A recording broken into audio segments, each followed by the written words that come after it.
kita lanjut, kita ada yel-yel. Nah, yel-yelnya ini tepuk semangat. Nah, bagaimana tepuknya? Seperti ini ya Ibu.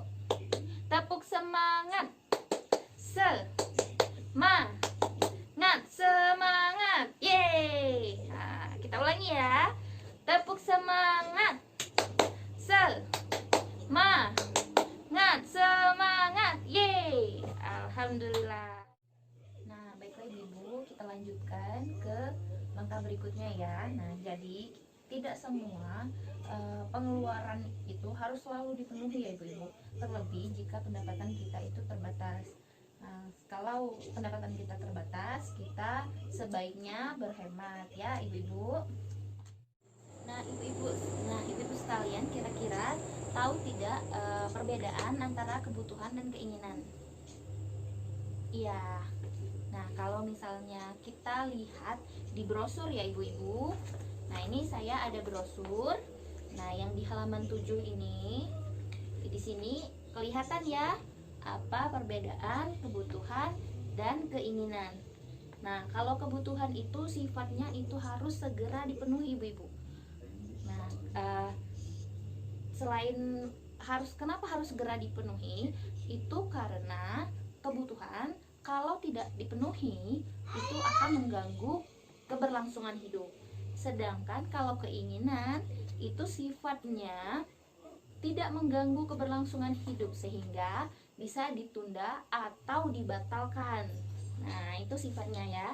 Ini ada contohnya Ibu nih, gambar nih. Nah, di gambar ini ada yang seperti ini. Ini maksudnya listrik ya Ibu-ibu. Nah, jadi listrik, kemudian ada arisan, ada buku tabungan, ada kuis ya, nama kuisnya kuis kebutuhan dan keinginan. Nah, di sini saya minta satu orang untuk menyebutkan apa saja yang menjadi kebutuhan dan keinginannya. Ya, siapa yang bisa menyebutkan? Ibu Nisa. Iya, Ibu Nisa. Di sini saya akan tuliskan ya Ibu Nisa. Nah, ini ada kebutuhan. Di sini ada keinginan. Nah, Ibu Nisa, apa yang menjadi kebutuhan dan keinginannya? Coba diberikan contohnya Ibu Nisa. Ya, apa Ibu? Beras. Oh ya, benar. Beras itu masuk ke mana Ibu? Kebutuhan. Oke. Iya. Kemudian apalagi Ibu? Listrik. Iya, bayar listrik ya Ibu ya, bayar listrik. Bayar listrik masuk ke kebutuhan. Kemudian apalagi? Iya, belanja sayur. Ya, kita masukkan juga ya. Belanja sayur di kebutuhan. Diaper ya Ibu, diaper masuk ke kebutuhan. Ya, ada lagi? Keinginan apalagi Ibu? Rokok. Oh, rokok. Rokok masuk ke keinginan. Iya, rokok itu. Kalau nggak ngerokok nggak apa-apa ya. Jadi masuk ke keinginan. Apalagi? Tas. Iya, tas masuk ke keinginan. Iya. Kecuali kalau memang tasnya itu sudah benar-benar tidak bisa dipakai ya. Kalau misalnya tas anak itu sudah tidak layak pakai, sudah sobek, misalnya sudah tidak bisa lagi dipakai untuk membawa buku-buku sekolah, itu bisa kita masukkan ke kebutuhan. Nah, jadi ibu-ibu sekalian, pengeluaran itu bisa kita seimbangkan dengan pendapatan kita. Nah, bagaimana caranya? Itu dengan cara mengurangi atau menunda pengeluaran yang menjadi keinginan. Ya, kalau kebutuhan kan tidak bisa dikurangi. Kalau keinginan itu bisa dikurangi, bahkan bisa dibatalkan. Nah, ya. Misalnya saja kalau keinginan kita di sini uang jajan. Nah, uang jajan ini bisa kita kurangi. Misalnya untuk anak ya, Nah, kita juga bisa baju baru bisa kita tunda dulu belinya. Nah, rokok juga bisa dikurangi, atau bahkan kalau bapaknya mau di stop rokoknya. Ya, tas juga begitu, bisa dikurangi atau ditunda terlebih dahulu. Nah, selanjutnya kita akan belajar bagaimana cara menyusun anggaran bulanan ya. Jadi anggaran bulanan ini berisi perkiraan pendapatan dan pengeluaran, tapi pengeluarannya ini sudah dikurangi dengan pengeluaran yang menjadi keinginan. Jadi di sini hanya berisi tentang pengeluaran kebutuhan saja.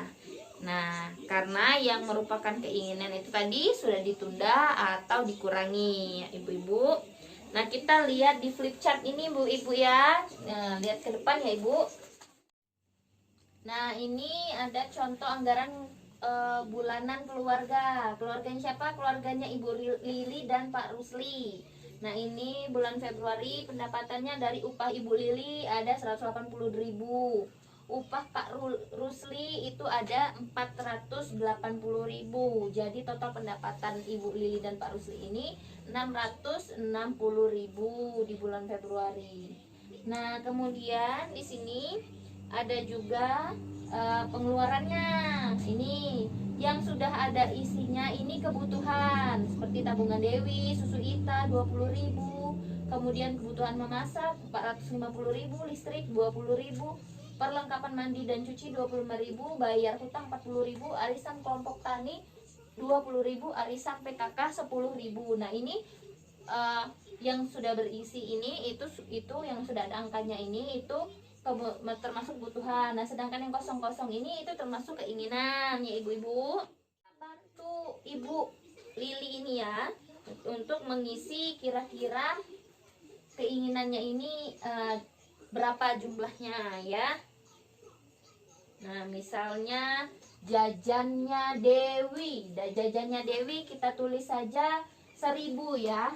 Kita tulis 1.000, ini dikali 24 hari. Jadi uang jajannya 24.000. Jadi berapa itu? 12.000. Nah, masih ada sisa 12.000. 12.000-nya dikemanakan? Bagusnya ditabungkan. Jadi kalau ada sisa pendapatan, bagusnya langsung ditabungkan ya untuk keperluan mendesak. Ibu sekalian, dalam menyusun anggaran keluarga ini itu harus ada diskusi antara anggota keluarga, khususnya antara suami dan istri. Kenapa? Agar ada kata sepakat ya ibu-ibu ya. Nah, misalnya seperti ini tadi, rokok itu mau dikurangi atau tidak? Nah, mau dikurangi atau mau ditunda? Atau bagaimana? Atau tidak sama sekali misalnya kan? Nah, itu kan butuh kesepakatan dari siapa? Dari suami. Iya. Jadi suaminya harus sepakat dulu. Boleh nggak ini? Mau nggak ini dikurangi? Atau bahkan tidak sama sekali. Oh, kalau kata suaminya jangan dikurangi, ya mau bagaimana lagi ya? Jadi ibu-ibu sekalian, pendapatan atau pengeluaran itu bisa naik turun ibu-ibu ya. Bisa bertambah, bisa juga berkurang. Nah, itu tergantung kondisi, tergantung situasi yang ada. Kalau misalnya bisa jadi tas baru misalnya sudah terpenuhi, berarti kan untuk bulan depan sudah tidak ada lagi tas baru. Nah, atau misalnya sewaktu-waktu listrik naik, nah jadi naik juga dong pengeluarannya. Nah, atau sewaktu-waktu pendapatan bapaknya meningkat. Nah, misalnya biasanya 480.000 meningkat karena bapaknya ada upah lain atau pekerjaan lain, misalnya sampingan lain, menjadi 500.000, atau bisa naik lagi misalnya menjadi 700.000 atau 1 juta, itu berarti pendapatannya naik.